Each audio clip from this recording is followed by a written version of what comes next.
Welcome to another edition of Media One-on-One. I'm Perry Parks, your host. We continue today with our series Election Campaign 98 with one of the most important and much talked about initiatives on this year's ballot, Proposition 227, the Bilingual Education Initiative. In a short capsule, the measurement calls for public school instruction to be in English. It provides for an initial short-term placement not normally to exceed 1 year. And intensive English immersion programs for non-English speaking children. It appropriates $50 million per year for up to 10 years for English instruction to non-English speaking adults who pledge to tutor immigrant children in their communities. And it also permits enforcement suits by parents. With us is a distinguished panel of guests to help us shed some light and insight on this proposition from both sides and from for and against the initiative. Jose Delgadillo is a teacher on leave while he serves as a spokesperson for UTLA, the United Teachers of Los Angeles, who are against Proposition 227. Our next guest is Maribel Medina, staff attorney for MALDEF, the Mexican-American Legal Defense and Educational Fund, also against 227.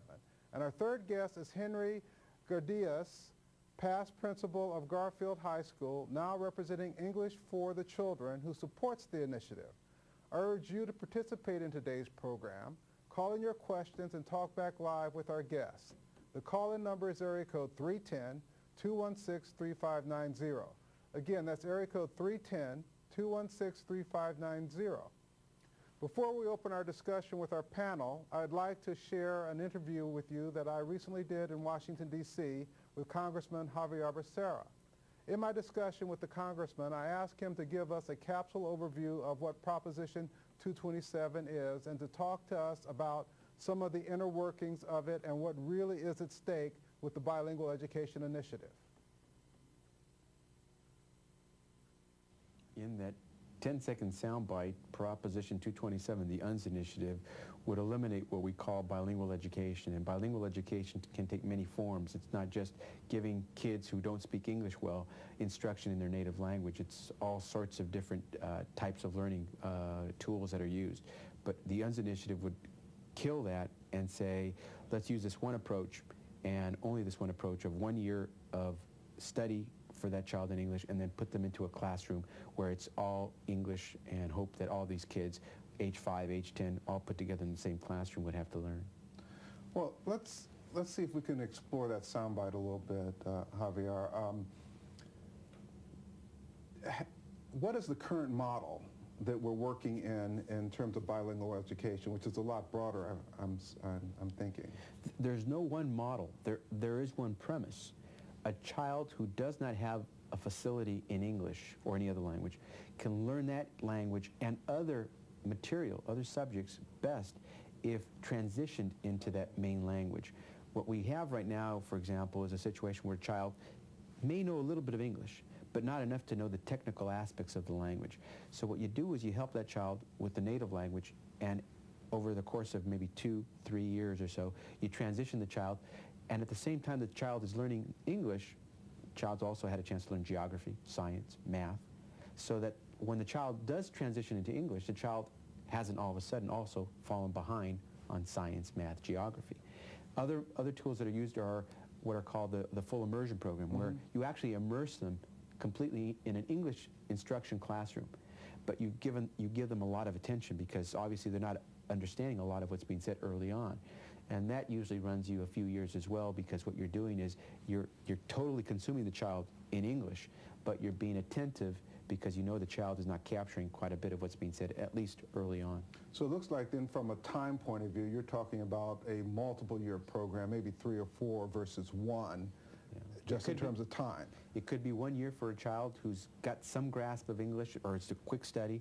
It could be 4 years for others. A lot depends not on the child, but on the teacher. If we don't have a teacher who can teach that language, you're going to have a problem. All right, so then let's talk a little bit about how effective that program has been over the years. How effective has the traditional program been over the years?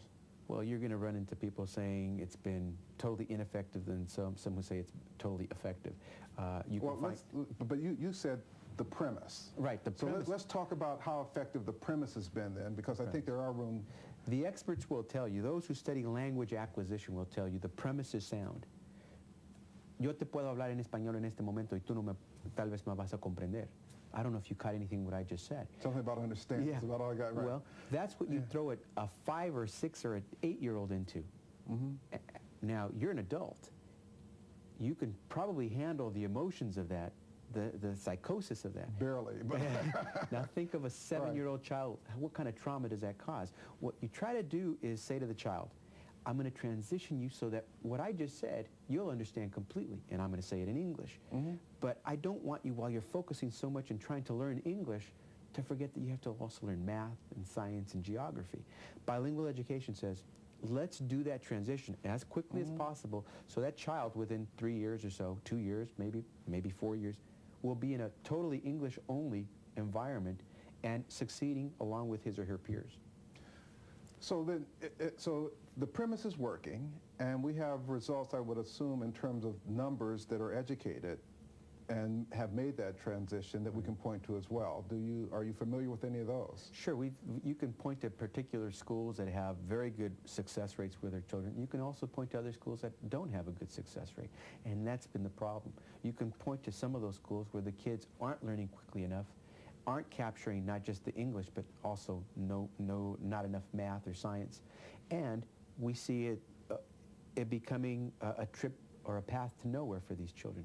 And that's what's caused, I think, so much of this fervor to eliminate bilingual ed.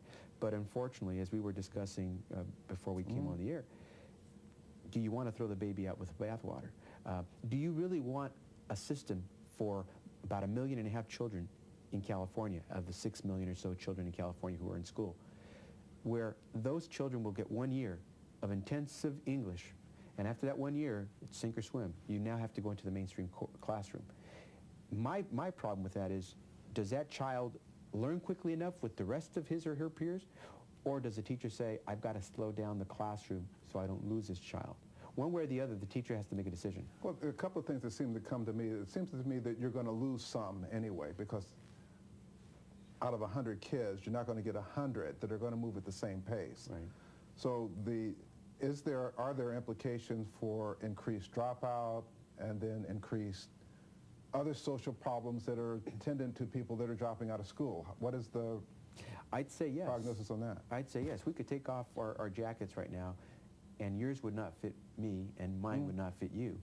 But the UNS initiative says this method of teaching has to fit every child in the state.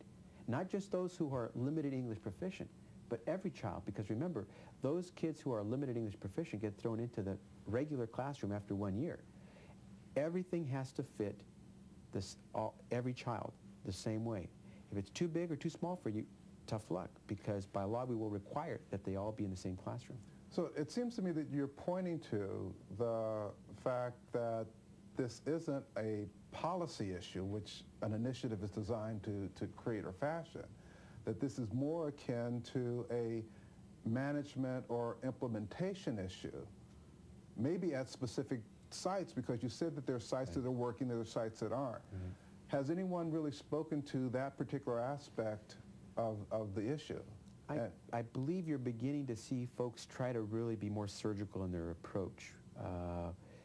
It's the mechanics, you're right. It's not the substance, the policy behind the premise of bilingual education. It's the mechanics, how it's implemented.